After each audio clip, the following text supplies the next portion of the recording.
Good morning. Good morning, guys. Why did I leave this tree hanging over the road? Good morning, everybody. How is everybody doing today? Well, I am doing good so far. Oh, let me take my shades off. It's crazy. Okay. The sun is just beaming, y'all. I am doing good so far. I am heading to court right now, on my way to court this morning. I'm doing good. I'm a little bit nervous, and so we'll just see what happens. And so I am not all. My face is so. Oh, y'all. Been doing a lot of moisturizing for this heat, child. And so my face is like really oily because I have really oily skin, especially in the summer. My skin produces a lot of oil. At least my face produces a lot of oil. So I don't like to wear like a lot of makeup and stuff. So I'm trying to use a cream for what you call it, sometimes like it's a night cream. It's not an oily cream, but it's supposed to help with the oil in your skin, the way your skin won't be so oily. At least my face won't be so oily. So, and then like when I put face powder on my face or any kind of makeup, it just look really thick and so I don't like that. And so therefore I don't get to wear makeup as much as I want to in the summer and look oomph like other women do.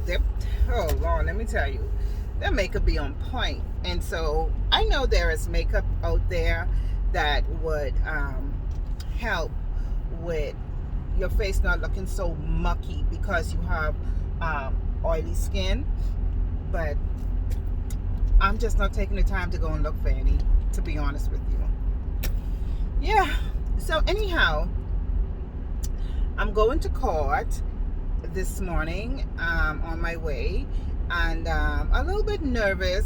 Anytime it got to do with hospital courts and jail and police station and police cars, I think anything to get to do with the law, you're always a little bit nervous. I don't know. I shouldn't be nervous. So this morning, I am going for my spousal support. I already did my child support and my spousal support. So, I already did my child support. Now I'm doing the spousal support. I couldn't afford a lawyer. I couldn't afford to get a lawyer. So, I have to do this on my own, and just doing a lot of research and asking questions. I just can't afford a lawyer, y'all. So I'm gonna do the best I can with God on my side, and He's the best attorney you could ever have, the best attorney.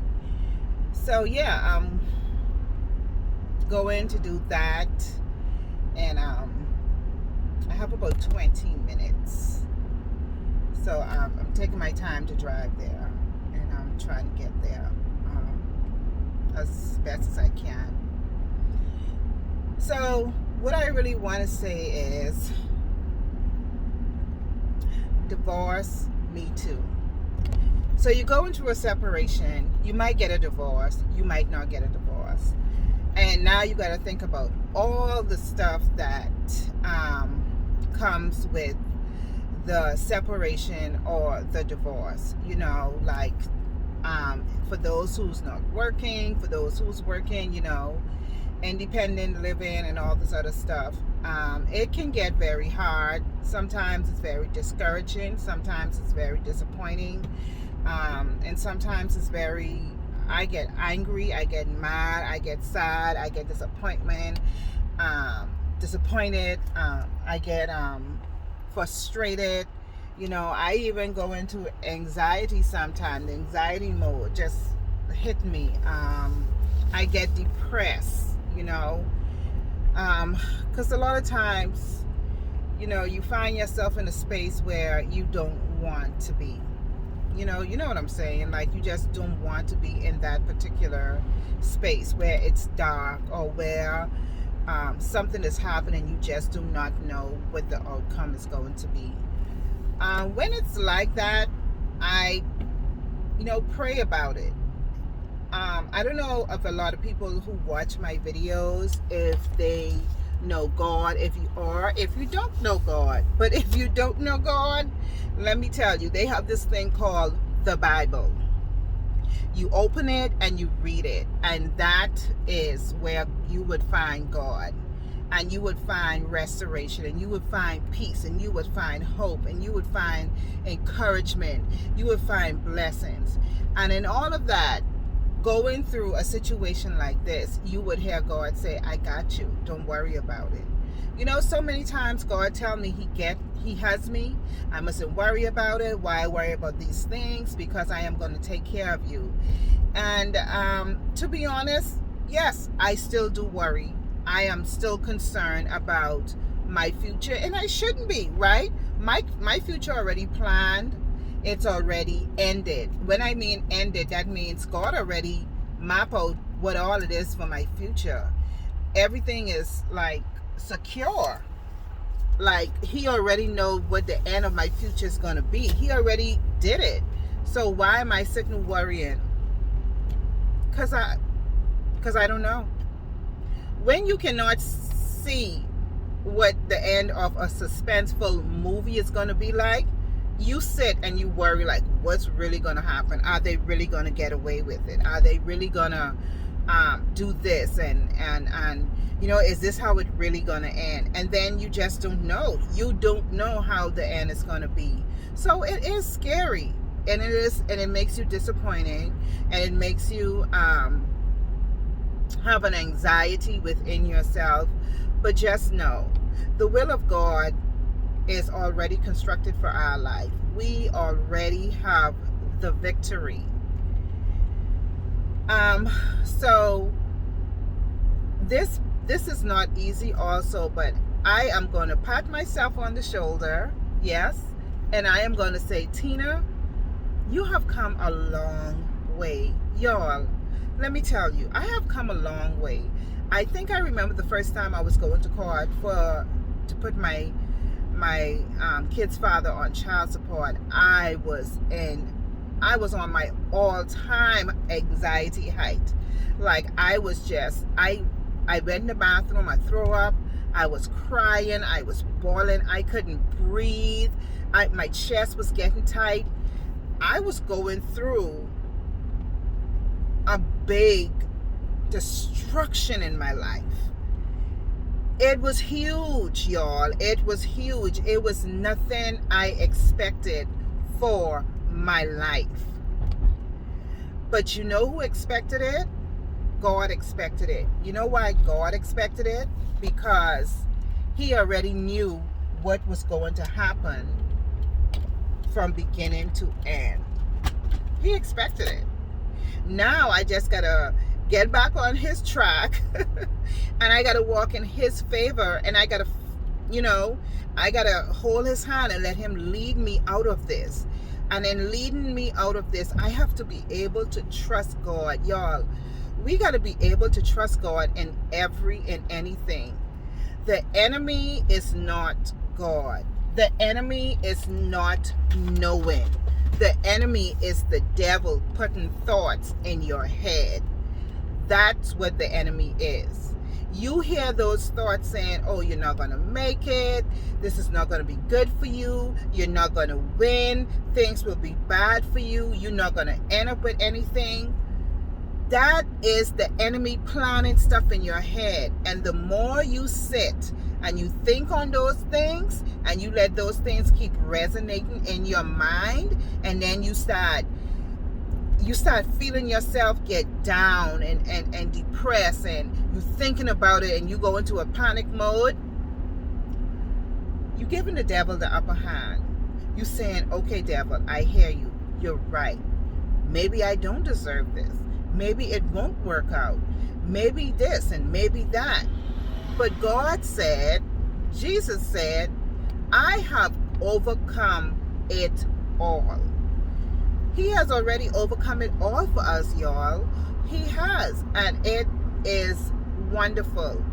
Yes, you have to walk through it. There is no other way. You can't go around it. You can't go under it. You can't go over it. You have to walk through it. And at the end of the day, you have to find peace with whatever circumstances come out of it. Because don't forget, you don't know what the outcome is. But whatever it is for you at that particular moment, and you see and you get the outcome, you already know that God already made provision. He already made a way. He already made a plan, and he had already worked it out. God has already worked it out for you. Don't get discouraged. Please don't get discouraged. And don't think this is it.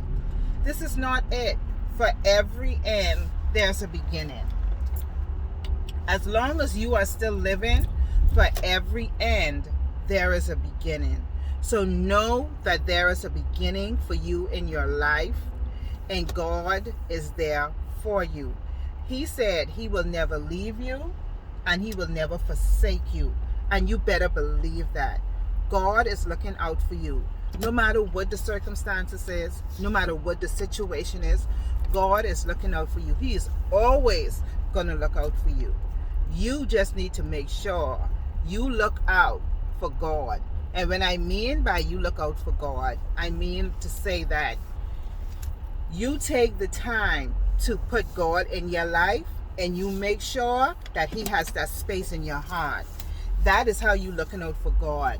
You looking out to make sure that he has that space inside your heart. Your heart is where God is going to reside. And you know, they say the heart can be very deceiving. The eyes can be very deceiving. And the heart has so much desires, but you have to choose the right desire. Do you desire to have more of God in your life? Or you desire to listen to what your thoughts and what the things that you want just for yourself? Just know, God will never leave you. God is always there for you. You can do this. I was dropping my son to school this morning, and of course it's summer, but he has summer classes. And dropping him to school this morning, after I dropped him off, then I had to run back home and try to start to get ready for me to go to court. And I'm like, ooh, I'm back on the run. I'm back doing all of this. So I have 4 kids. One already started summer school this week, and one starting summer school next week. So that's ripping, dipping, diving, rolling, and slipping all over the place because it's just so much. Then I have a teenager son that is almost out of school, but he also has summer classes in August. He have about a week of summer classes in August. And right now, he's in the 12th grade. He's about to go into 12th grade. So he has so much going on in school right now because he is in football. And the calendar, y'all, is buck crazy. And when I say buck crazy, banana crazy. Like, there is just so much to do. I got to drop off. I got to pick up. I got to make sure he get this done. Take him to the health clinic. I got to make sure he get his shots. I got to make sure everything is up to date. I got to make sure he have some equipment. I got to make sure I take him to get his physicals. I got to make sure that, you know, he said his leg was hurting him, so I have to monitor him with that. I got to monitor him with his eating. I got to monitor everything. And then I got this next 2 kids that go there to summer school, and they got to do their reading, they got to do their math, they got to do their English, they got to do summer school homework, and that's online. So now I'm back to getting up 6 o'clock in the morning. Because school for them starts at 7:30 in the morning. So 6 o'clock in the I'm laughing, y'all, because, like, this is not no joke. It's a lot. It really is a lot. And it almost brought me to tears. And so, you know, just thinking about it all, I just never could really understand.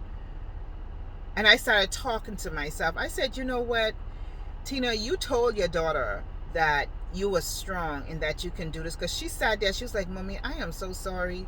You do so much for us, and we just so ungrateful sometimes. Like, we don't treat you right, and we don't do things for you the way we supposed to do things for me, and I mean for you. And she was just bawling, and I saw her pain and I saw her hurt. And I understand where she come from. But she says she just don't know why they do that. I honestly didn't even know what to say. And to be honest, let me tell you what I said. Don't sit here and tell me you don't know why you do it. You do it because I don't pressure you to do it. You do it because even though I keep talking about it, I don't forcefully come on you to do it. You do it because you don't do it because you don't want to do it.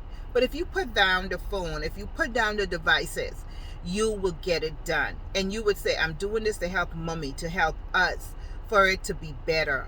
But I told her it's okay. I told her it's okay. I'm a mother. I'm still going to do what I have to do and what I need to do for y'all. But don't get it twisted. You are not going to get the upper hand on me. So when you are not doing, don't expect rewards. Do you understand me? When you are not doing, don't expect rewards. No matter where you are in your life, remember, God sees the good and the bad. He sees in the dark and he sees in the light. Don't expect rewards for not doing. Don't expect for God to actually do for you when you are not doing for him. He said he will never leave you or forsake you. That means he is always there. He's just waiting for you to do. Be still and know that I am God. You have to do what you need to do. But in doing what you have to do, be still with all the other things the enemy is throwing at you, and know that God is working that out for you. Today might be a fight for me. And I'm not going to sit and just fight that by myself. I am going to be still. I am going to pray. I am going to confess. And I'm going to let my angels and God fight that spiritual battle for me. I will just sit and be still. Do what you have to do, y'all. You know, I think about exactly where I am right now in my life. And I say to myself, I'm a good person. I wouldn't do nothing wrong to really intentionally hurt anyone. So why do I have to go through this? Why am I not deserving of a great husband, a great father? And I don't mean perfect. I mean just to do the things the right way and to build a family and a home in the right way. And why? Because I choose the wrong path. But if I had stayed on the path and wait and hear from God, all this could have been avoided. Now God is out there trying to fix all this mess that I done created. All this stuff I done created. And someone else dragged me down the path with them and mess it up even more. Let me tell y'all something. Fight for God to have a place in your heart. And while you're fighting for God to have a place in your heart and your life, he will fight your battles for you. God will fight your battles for you. This is not the end. This is only the beginning. No, your tears are going to fall. Yes, they are. 5, 6 years from now, they might still fall. If you don't meet somebody else and God sends someone else your way and you get married and things are happy and they are okay. But just know that there is a God and he's going to fight for you. You are not in this all by yourself. I am not in this all by myself. And I am glad that I know God. I am glad to know that I am not in this by myself. And no matter what the outcome in this courthouse is going to be today, I still have victory. And you know what kind of victory I have? I am free from someone cheating on me. I am free from someone lying to me. I am free that no one is going to bring me a disease. I am free knowing that I don't have to lay down beside a person who have to think about the next move they're going to make with someone else. I am free from all of that. Do I need a lot of money? No, because God said, do not worry about how you will eat, drink, or what you should wear, for I know you need these things. Don't worry about those things. God got me. God got my kids, and God got my home. And the devil is not going to win my home, my life. He could win everything else according to what he want to win outside of the realm of Tina Christina Bevins McDonald. But in my life, I bind Satan out of my life. I bind him. There was this pastor, and his name is Mr. Friday, and he talked on binding and bounding. And the way he break that down was so profound for me, y'all. All this time, I was saying it wrong. So when you bind something, that means you twirling it and you tweeling it and you squeezing it and you knitting it together. But make sure you just don't say, oh, I bind Satan. Where do you bind him to? I bind Satan to the pits of hell. I bind Satan, and I bind God in my life. I bind the purpose of God in my life. Y'all, let me tell you, I feel happy. I feel good. I might be a little bit nervous. Yes, my heart might be beating a little bit. Yes, I might be a little bit concerned. And yes, I might be, a little bit anxious. But I'm okay, y'all. I am going to be okay. And you all are going to be okay. We're just taking this one day at a time. And it's okay. You take it one day at a time. And don't worry about, all the money, all the glitz, all the glamour, the big house, the expensive cars, the big bank account. God got you, and you will be elevated. Trust and believe you will be elevated. And God is only going to elevate you. Nobody else can. I am going to get ready to go inside here. Y'all have a blessed day. And remember, God got you. Have a great day.